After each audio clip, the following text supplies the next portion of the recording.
La diaspora a résolument tourné le dos à Paul Biya et d'autres qui crient non, archi faux. Je commence par vous poser la question, Bertrand Tuinkam. Vous vous situez à quel niveau? La diaspora est-elle avec Paul Biya?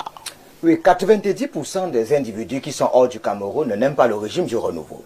Ça, il faut le savoir. Quand je ne dis pas 100%, c'est parce qu'à l'étranger, on ne pourrait pas dire 100%. Il y a quand même les ambassadeurs. Il y en a quelques rares qui font semblant d'être dans le régime. Mais 90% des Camerounais qui sont hors du pays sont contre le renouveau. Pourquoi? Elles sont des blessures béantes, infectées et infestées par le régime et qui créent une entox auprès des collègues de notre pays et qui font en sorte que ceux de la diaspora ne puissent pas aimer le régime du renouveau. Est-ce que vous savez que nous sommes dans un pays où, par exemple, pour avoir la CNI, moi par exemple, depuis 3 ans, je cherche à avoir une carte nationale d'identité, je suis sans domicile fixe, parce que dans mon propre pays, j'ai un récépissé. Alors imaginez quelqu'un qui est en Europe, qui voudrait peut-être faire sa CNI et que ça doit encore dater de Matoussa, voudrait peut-être faire sa CNI et que ça doit encore dater de Matoussa, ça ne doit pas sortir. Ça peut faire en sorte que la personne soit frustrée. Je prends par exemple le cas du passeport. C'est vrai qu'aujourd'hui on vous a dit 3 jours. Il faudrait encore se rassurer, c'est en 3 jours on peut avoir le passeport. Pour le passeport quand même, Bertrand, parce qu'il faut aussi donner la bonne information à ceux qui nous regardent. Pour le passeport quand même, en 48 heures, vous avez votre passeport. Attendez. Alors maintenant, pourquoi est-ce que les individus hors du pays ne sont pas contents? Toi, ton Parce qu'il y a de cela, Matousalem, les cartes étaient fabriquées par des expatriés, les passeports étaient fabriqués par des expatriés. Lui, bravo, aujourd'hui ça fait semblant de changer. En 3 jours on peut avoir la carte, en 3 jours on peut avoir un passeport, c'est bien. Mais la double nationalité, cette loi de 1966 qui est moyenâgeuse, les gens qui sont en Europe se plaignent. Il y en a qui se plaignent abondamment.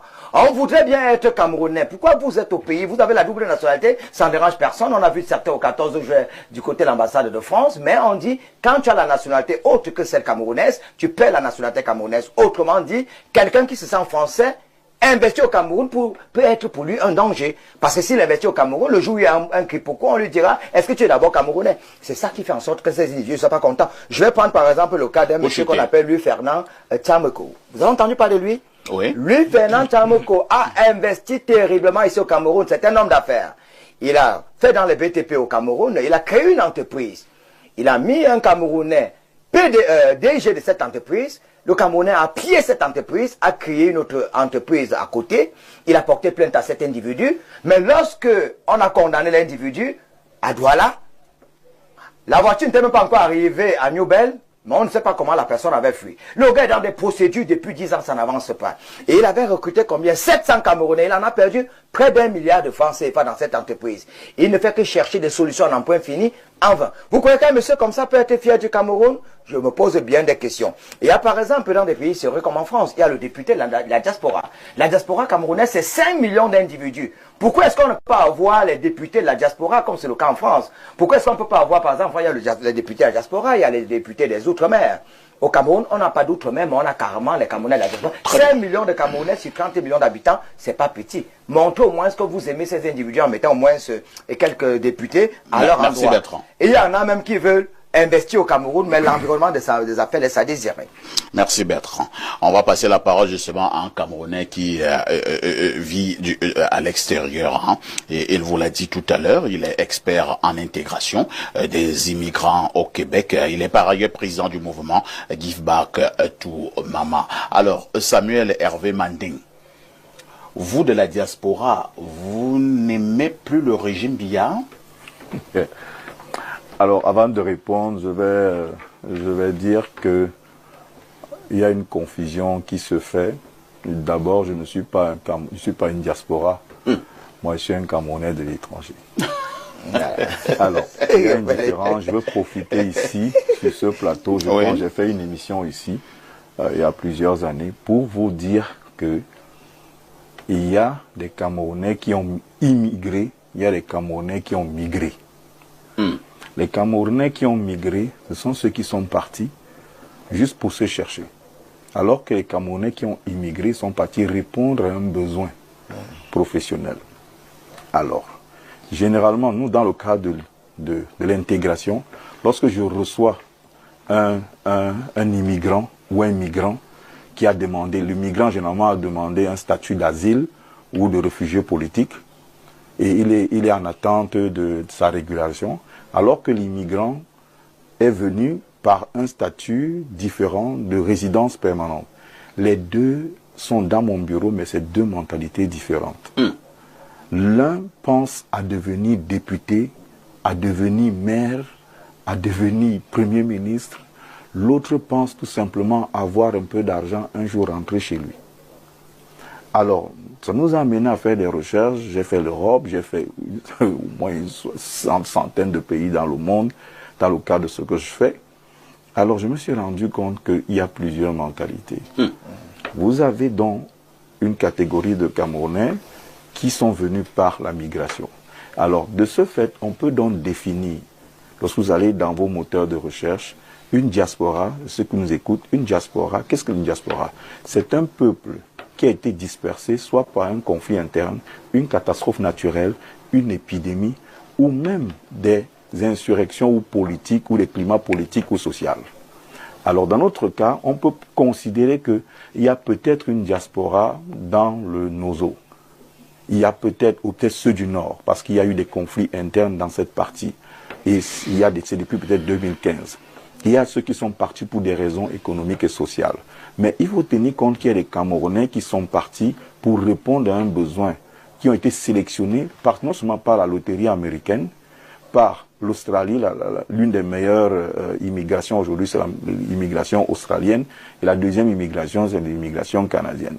Alors, ceux-là, généralement, n'ont pas l'intérêt de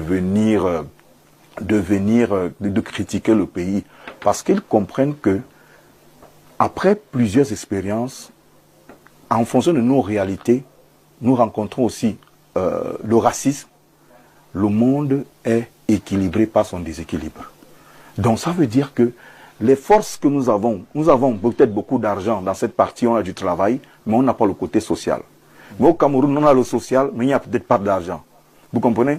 Alors, nous avons nos réalités dans ces pays. À la fin, on se rend compte que, waouh, si on faisait une petite juxtaposition, on se rend compte que, waouh, donc on ne pourrait jamais être épanoui, c'est-à-dire qu'étant au Cameroun et gagner l'argent du Québec, ou étant au Québec et avoir le niveau social du Cameroun. Donc vous comprenez que, à ce niveau, ceux qui pensent être contre le président ou contre l'État du Cameroun et tout, écoute, on ne peut pas le démontrer en chiffres. On ne peut pas le démontrer en chiffres. Mais je pense quand même que ceux qui sont partis par frustration, vous avez trois catégories. Il y a ceux qui sont partis par suivisme, il y a ceux qui sont partis par ignorance.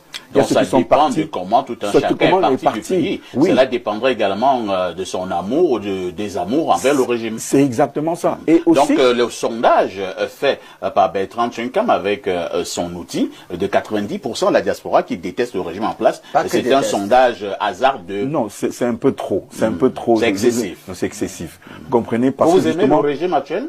Écoutez, aimer le régime, c'est pas ma femme. Vous comprenez? Bon, vous soutenez le régime actuel? Non, je soutiens les Camerounais. Je soutiens le Cameroun. Écoutez, je soutiens le Cameroun. Je le dis clairement, je soutiens le Cameroun parce que selon même mon obédience chrétienne, je n'ai pas le droit de critiquer le roi. Je n'ai pas le droit de critiquer ceux qui sont aux commandes au pouvoir. Vient de Dieu. Tout pouvoir vient de Dieu. Parce qu'il y a une chose qui est claire, c'est que en voulant critiquer celui qui est là, vous certainement vous serez là demain. Et vous aurez aussi vos propres réalités. Donc moi je pense qu'ils font ce qu'ils savent faire. On a un pays qui est jeune, et qui est en construction. Chacun devrait apporter du sien. C'est pourquoi j'ai créé le mouvement Give Back to Mama. Alors Give Back to Mama est un mouvement qui réunit les Camerounais, qui identifie les Camerounais d'une certaine expertise dans le monde. Et on vient gratuitement donner on vient donner la dîme à maman, c'est le thème. On vient donner la dîme à maman. Parce qu'il faut savoir que la diaspora, dans leur mentalité, c'est prendre Paris, Montréal et New York et de l'amener au Cameroun, alors que les Camerounais de l'étranger, c'est de prendre Douala, Mahomi dans mon village, à Sombadje, Mahomi dans mon village où je suis au Union Ekele, et de l'installer aujourd'hui à Montréal. Donc l'un est un réfugié passif et l'un est un ambassadeur. Mais nous sommes tous Camerounais le jour de notre mort. Merci. Hein. Il y a quelqu'un qui me demande, là, il me dit parfait. Il est temps que tu commences aussi à parler de la diaspora africaine. Hein. Les gens qui sont au Congo, au Gabon, en RCA, au Tchad.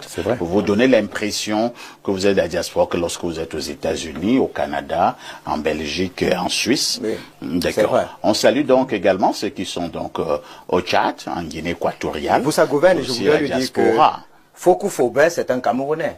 Il est le deuxième employeur au Gabon. 17 000 emplois au Gabon. Il aurait pu être au Cameroun. Mais parce que les conditions de vie il était au Cameroun. Il n'y a pas d'autres personnes qui sont au Cameroun. Monsieur Dampolo, Fokou était au Cameroun. Il était au Cameroun. Est-ce que vous savez pourquoi il est parti du Cameroun? Oui. Là n'est pas la question. Comment ça n'est pas la question, Bertrand Tchekam? Au Gabon. Il a donné 17 000 emplois au Gabon. Bertrand Tchekam, quelqu'un était bien établi au Cameroun. Il n'est plus au Cameroun. Tu dis que là n'est pas la question. Barbo, à la Cour pénale internationale, on lui dit, il dit qu'il faut déterminer qui a gagné l'élection présidentielle. Parce que c'est celui qui ne l'a pas gagné qui a pu susciter la guerre.